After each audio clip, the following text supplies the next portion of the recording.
tanpa ditebang, jadi masih tumbuh ke akar-akarnya dan dijadikan 16 fondasi. Dan itu pun mempunyai nilai sosial ataupun nilai pesan kepada masyarakat sekitarnya, khususnya Jawa bagian barat, yang sebagaimana tujuannya yaitu menyebarkan agama Islam. Konon katanya nilai pesannya itu yaitu jangan pernah meninggalkan 17 rakaat dalam satu hari. 17-nya dari mana? Dari satu pohon jati raksasa sentralnya dijadikan 16. Jadi dijumlahkan yaitu 17. Dan bukan hanya itu, ketika pembangun ini Raden Sanata pun tidak asal tiba-tiba membangun aja, mempunyai sebuah suatu tujuannya. Seperti ini kenapa dijadikan panggung, ini kenapa hanya 2 ruangan. Itu pun mempunyai arti-arti tersendiri dalam mengerjakan rumah ini. Contoh kecil, kenapa di sini hanya dijadikan 2 ruangan, kenapa ruangannya tidak sama rata. Nah, itu pun melambangkan suatu kehidupan. Nah, 2 ruangan ini melambangkan bahwa seumpamanya kehidupan itu pasti berdampingan. Ada kanan, ada kiri, ada laki-laki, ada perempuan, dan lain-lain sebagainya. Kenapa nggak rata? Itu menunjukkan bahwa seumpamanya derajat laki-laki itu di atas perempuan. Sama halnya seperti sholat berjamaah, ketika bersab antara suami dan istri itu saling berdempetan, tidak sama jauh. Jadi seperti ini, seperti itu. Dan masih banyak arti-arti yang pokoknya ketika membangun ini ataupun suatu bangunan ini semuanya mengandung arti. Seperti ukiran-ukiran yang di atas ataupun apa semuanya. Soalnya semua dari kajian-kajian entah itu ilmu geofisika ataupun meteorologi, semuanya mengkaji itu ya berbeda persepsi tergantung sesuai dengan bagiannya masing-masing. Seperti itu yang dimaksud satu pohon satu jati itu dijadikan 17 tiang apa gitu. Jadi dari satu pohon jati raksasa, nah dijadikan 16 tiang, 16 fondasi. Jadi pusatnya sih 1, terus jadikan 16. Otomatis 17 lah kalau. Tapi itu kan diambil totalnya sih ada 16, tapi kan diambil dari 1. Nah, pesannya itu 17 rakaat dalam satu hari. Begitupun kalau melihat dari kenapa jendela-jendelanya ataupun itu angin cuma hanya ada 5, itu melambangkan bahwa seumpamanya kan 1, 2, 3, 4, 5 jendelanya tuh. Nah, itu melambangkan bahwa seumpamanya jangan sampai meninggalkan 5 rakaat, 5 sholat, ya sholat 5 waktu seperti itu. Banyak sih. Intinya sih semua bangunan ini melambangkan gestur-gestur Islam. Seperti itu. Jadi ini ya bangsa tiang-tiang ini masih zaman yang dulu. Jadi ini ada yang masih kokoh dari zaman dahulu, dari abad ke-14 masih ada yang kokoh. Saya juga percaya nggak percaya, tapi kalau katanya emang iya. Soalnya saya menyaksikan betul, tapi ada yang rehabilitasi udah dari tahun 1991 ketika pas peresmian ini diangkat oleh Kementerian Budaya dan Purbakala. Jadi sisa-sisanya itu ada di bawah kayunya. Jadi ini tuh ada yang asli, ada yang rehabilitasi ya. Kalau di belakang itu apa masih Raden Sanata? Bukan. Mau di zoom? Boleh. Iya. Di sini dulu.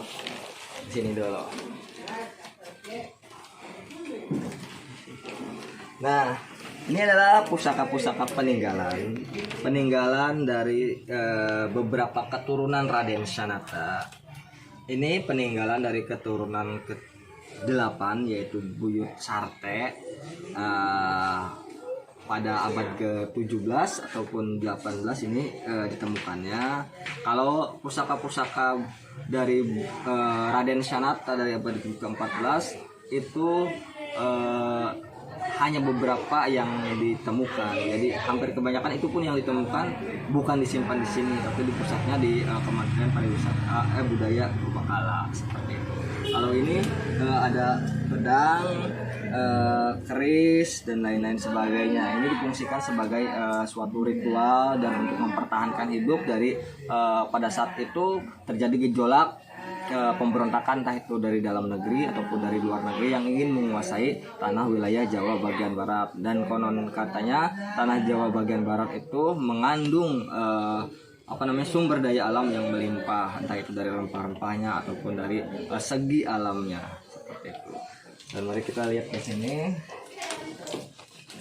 Nah, kalau ini adalah keturunan dari buyut keturunan 17, yaitu Buyut Mutmainah. Buyut Mutmainah itu adalah keturunan yang ketujuh ketika abad ke-17 juga.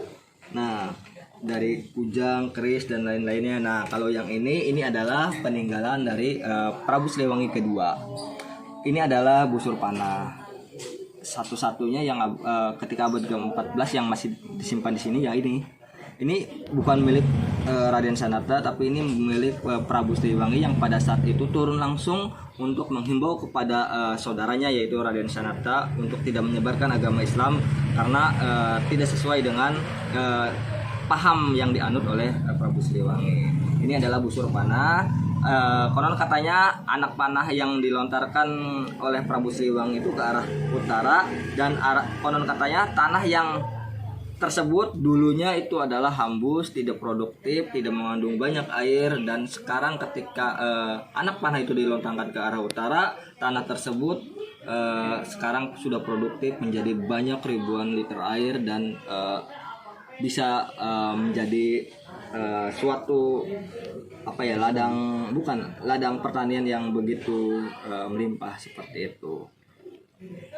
Nah, kalau yang ini adalah era-era tradisional yang ditemukan, entah itu gantungan kunci dan lain-lainnya. Ini rotan, ini adalah suatu perlengkapan rumah tangga, ada piring, ada apa dan lain-lainnya. Dan ada satu hal yang sangat mengejutkan, mungkin bagi saya pun mengejutkan. Ini adalah akar kemimang. Akar kemimang ini akar yang tidak ada ujungnya. Jadi hampir kebanyakan adalah akar itu pasti ada ujungnya. Jadi arahnya kemana. Tapi kalau ini akar kemimang ini semuanya tidak ada ujung. Jadi merakit sambil saling nempel tuh. Nempel ke badan ini tidak ada ujungnya aja. Kan biasanya kan akar tuh pasti serabut atau apa. Ini tidak ada ujungnya seperti angka 8 seperti itu. Konon katanya akar kemimang ini fungsinya yaitu untuk mengelabui ataupun menghasut musuh yang masuk ke dalam sini, yang pada akhirnya musuh tersebut tersesat dan tidak bisa pulang dan mati di sini. Dan konon katanya bukan akhir-akhir ini ya, masuk era abad ke-20, abad ke-20, akar kemimang ini konon katanya dijadikan sebagai bahan suatu hal yang negatif. Konon katanya dijadikan sebagai pesugihan. Makanya banyak bukan hanya warga sekitar ataupun penganut adat di sini saja yang berbondong-bondong hanya ingin sebagai dalam hal tanda kutip punten ya, tapi dari luar pun banyak untuk mencari pesugihan ke sini seperti itu. Ini adalah akar kemimang. Mari lihat ke sini. Ini adalah, ini adalah anak panah yang dilontarkan oleh Prabu Siliwangi yang kedua, yang tadi saya katakan.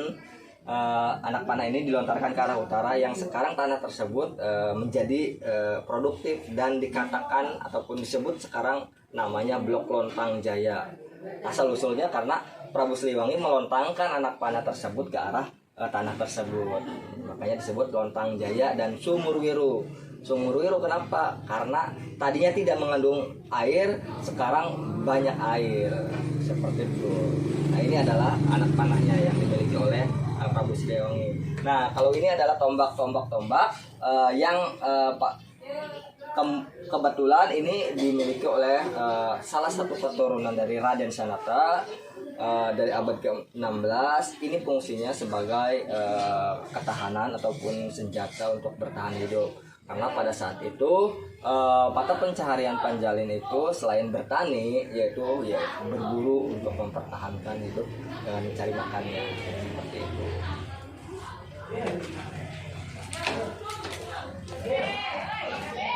Enggak.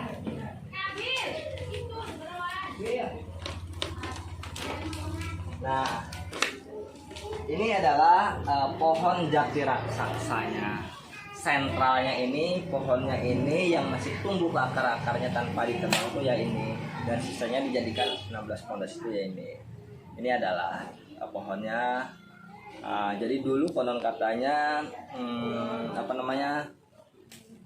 tiang ini ataupun pohon ini masih dibalut oleh suatu kain putih dengan ritual-ritual yang masih dijalani sampai saat ini. Kegiatannya salah satunya seperti munjung, istighosa sugro, dan kajian-kajian Islam yang lainnya yang masih alhamdulillah dipertahankan secara adat, budaya, dan sebagai agenda, bukan hanya agenda dari desa saja ataupun kabupaten saja, tapi sudah ditetapkan menjadi agenda pemerintahan Republik Indonesia pada tanggal 31 Oktober yang dinamakan Hari Jadi Panjalin. Seperti itu. Ini adalah pusatnya. Kalau kegiatan seperti itu dilakukan bulan apa aja, Pak?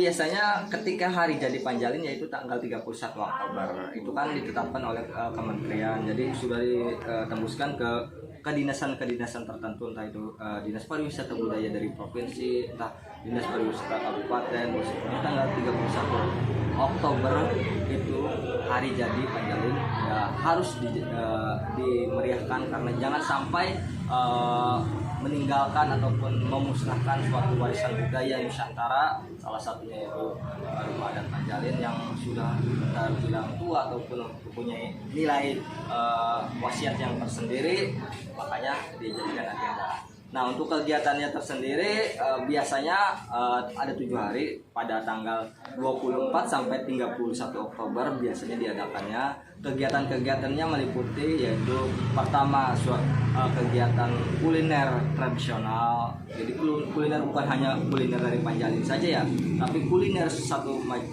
desa-desa satu Majalengka itu dipromosikan di sini. Seperti itu, kuliner tradisionalnya dengan cara gratis seperti itu.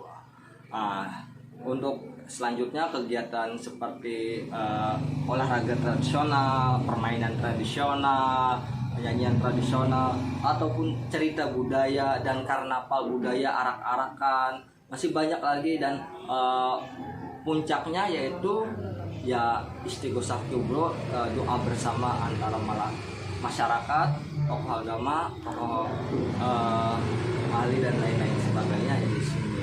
Biasanya itu puncaknya tanggal 31 Oktober. Kalau yang lain-lainnya dari 24 sampai tanggal 30 seperti itu. Kalau itu termasuk peninggalan juga? Iya. Mari kita lihat. Nah, kalau ini adalah coba bisa ditebak nggak ini apa? Seperti lengan ya? Iya, mungkin bisa dikatakan kalau orang pemula mengatakan ini adalah jejak kaki ataupun jejak tangan, tapi bukan. Ini adalah emang gambarannya itu adalah lengan dengan menunjukkan simbol kesundaan, simbol ke-Jawa Baratan dengan melambangkan kesantunan. Fungsinya apa? Fungsinya sebagaimana basic Raden Sanata, yaitu seorang santri yang tugasnya untuk menyebarkan agama Islam.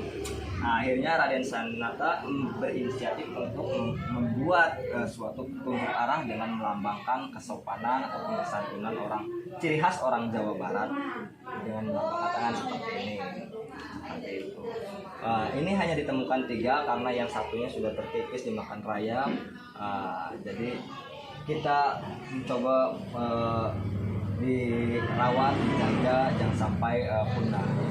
Sebagaimana ada satu pesan, bahkan sudah dijadikan simbol, ada tulisan yang di depan, yang tulisan Monapek itu adalah simbol ataupun ikon Panjalin, bukan hanya ikon Panjalin sih, jadi ikon Majalengka juga. Konon katanya 2021 kalau tidak ada corona, Majalengka sudah direncanakan oleh Ridwan Kamil untuk menjadikan sentral budaya Jawa Barat yang depannya yaitu rumah adat.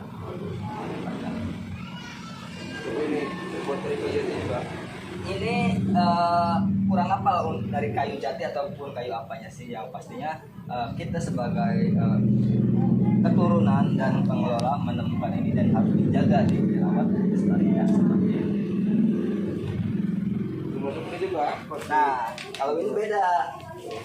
Kalau ini saya beberapa kali direhab. Dempulnya udah berapa kali direhab karena harus dijaga dan dilestarikan kan. Ini adalah peninggalan pada abad ke-17 yang pada saat itu Buyut Sarte melakukan perundingan di sini karena terjadi gejolak perebutan kekuasaan yang terjadi di Kedongdong, perang Kedongdong. Nah, Buyut Sarte melakukan perundingan di sini beserta Ki Bagus Rangin dari Arjawinangun, Pangeran Cakrabuana dari Palimanan, dan semua kerajaan-kerajaan yang berada di sini melakukan perundingan di sini. Karena pada saat itu kenapa tujuannya melakukannya di sini, karena konon katanya ketika sudah masuk ke Panjalin susah untuk ditemukan, jadi tidak diketahui jejaknya seperti itu. Sama halnya dulu kolonial Belanda masuk ke sini pun sampai akhirnya mati di sini karena ya tadi saya katakan ada akar kemimang yang difungsikan untuk menghasut dan mengelabui dan akhirnya mati di sini seperti itu.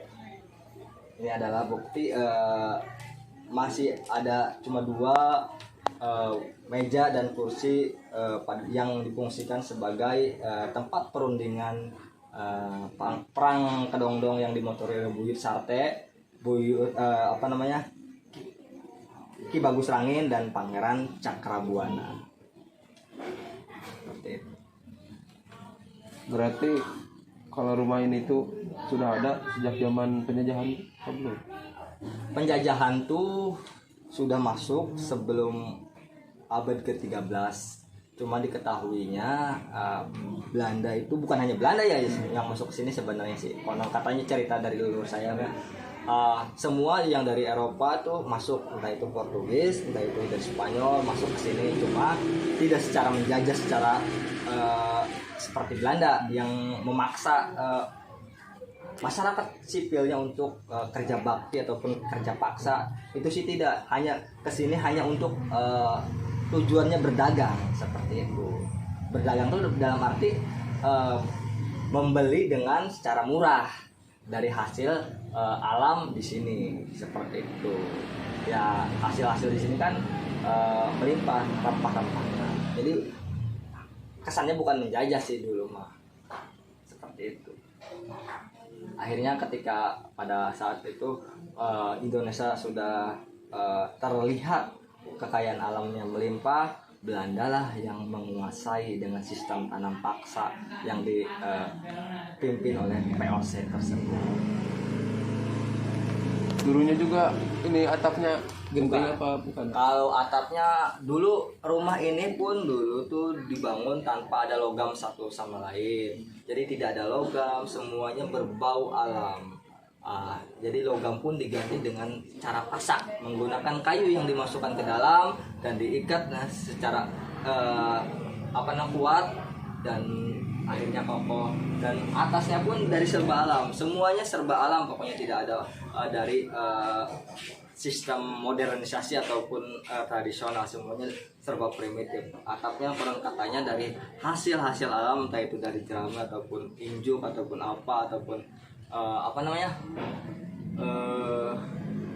lupa saya namanya tuh, pokoknya kayak gitu, dari belar kelapa ataupun lain dan sebagainya, semuanya dari alam lah, campuran seperti itu. Dan kalau yang dinding ini ya dulunya adalah rotan, kaitan rotan yang diikat-ikat, dia dijadikan dinding seperti itu. Sebagaimana mestinya ya ini adalah alas rotan, otomatis kan semuanya itu mempunyai pohon rotan. Nah ini jendela 1, 2, 3, 4, 5. Jadi cuma 5 ya? Iya, karena itu melambangkan ya sholat 5 waktu.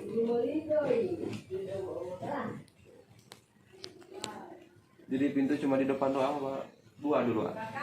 Hanya 2 dari depan sama ini aja. Oh, sama ini. Iya. Nah, kalau yang di depan pun mempunyai pesan. Nah, anak tetangga tuh mempunyai pesan. Pesan dari Raden Sananta kepada anak cucunya, khususnya ya umumnya kepada masyarakat Majalengka, bahwa umpamanya usahakan ataupun utamakan kehidupan itu harus meningkat. Jangan monoton, jangan mendatar, jadi harus meningkat, dan ketika sudah di atas, jangan lupa melihat ke bawah, membantu apa yang dirasakan kaum bawah, seperti itu. Jangan hanya melihat ke atas saja dan akhirnya menjadi sombong, seperti itu.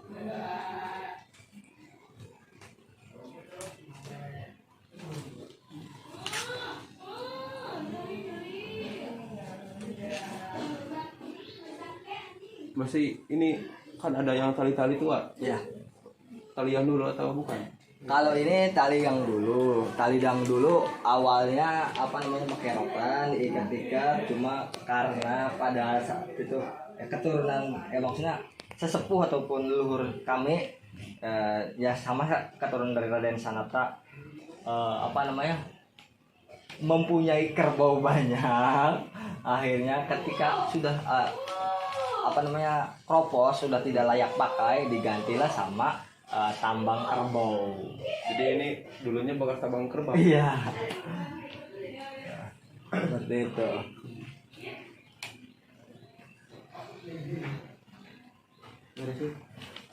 Mungkin hanya itu yang saya bisa itu tanyakan. Oke. Karena waktu juga ini singkat. Siap. Makasih sebelumnya sudah datang ke sini. Jangan kapok main ke sini, silaturahmi sebagaimana pesan icon di sana, bahwa seumpamanya yang tulisan munafik itu adalah icon Majalengka, bukan hanya icon Majalengka, bukan Panjalin juga. Bahwa seumpamanya tulisan Sunda kuno itu mau menceritakan ataupun mengandung arti ataupun dibacanya mupus karuhun megat katurunan, yang artinya jangan pernah meninggalkan sejarah, jangan pernah meninggalkan leluhur, karena meninggalkan sejarah ataupun meninggalkan leluhur itu adalah salah satu perbuatan munafik. Kenapa? Alasannya kita lahir ke dunia ini bukan karena tiba-tiba ujug-ujug brogojol, kalau bahasa Sunda sih ya, bukan karena tiba-tiba brogojol, tapi pasti ada perantaranya, pasti ada leluhurnya. Jadi kita harus menghormati, jangan sampai meninggalkan hasil warisannya ataupun hasil pesan-pesan yang bersifat positifnya, seperti itu. Udah makasih ya, soalnya udah mengganggu.